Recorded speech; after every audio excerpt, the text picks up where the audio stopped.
Taip, po 8 metų be jokio sporto ir sėdimo darbo aš sugalvojau sudalyvauti šuolio į tolį varžybose. Šuolio į tolį sporto šaką pasirinkau vien dėl to, kad prieš 14 metų aš būtent tuo ir užsiminėjau. Geriausias rezultatas, kurį buvo tekę pasiekti, buvo 6,75 m. Pasiruošimui varžyboms turėjau mėnesį, per kurį stengiausi prisiminti techniką bei įgauti bent šiokią tokią sportinę formą. Vien tik pradėjęs sportuoti supratau, kad mano kūnas nusilpęs, kad man atsiplėšti nuo žemės yra gan sunku ir čiurnos tiesiog atsisako prisijungti prie mano ryžto bėgti.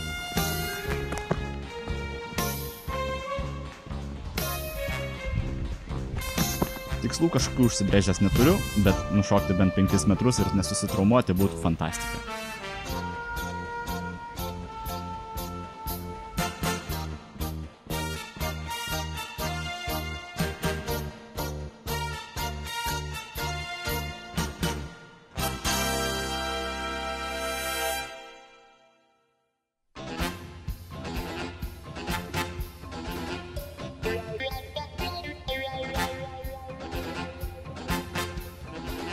Tik įėjęs į stadioną pajaučiau tą sportinę dvasią, kurios ilgą laiką nejaučiau.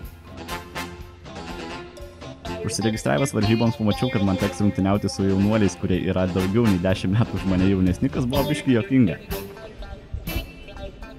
Apšilimas prieš varžybas yra labai svarbu.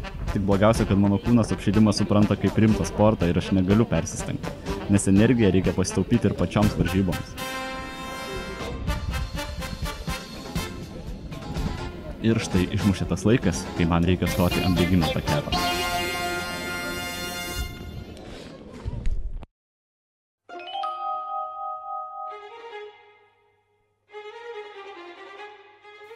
Sportinis jaudulys jau mano krūtinėje. Laukimas baigtas, dabar reikia rezultatų. Pirmų šuolių pavyko nušokti 4,75 m.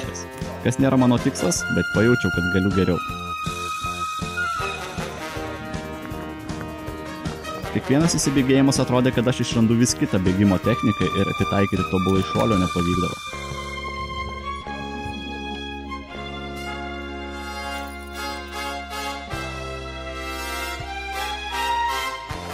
Ties trečių šuolių pajaučiau, kad kažkas ne taip mano čiurnai.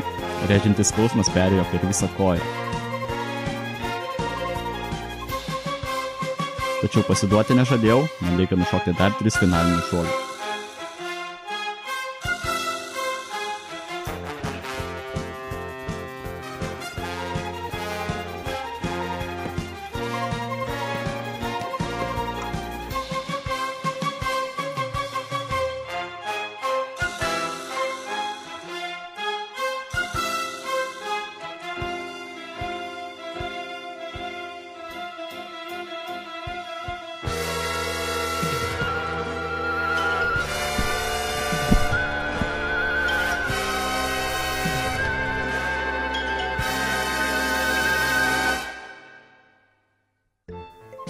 Ir štai, mano mėnesio darbas baigtas.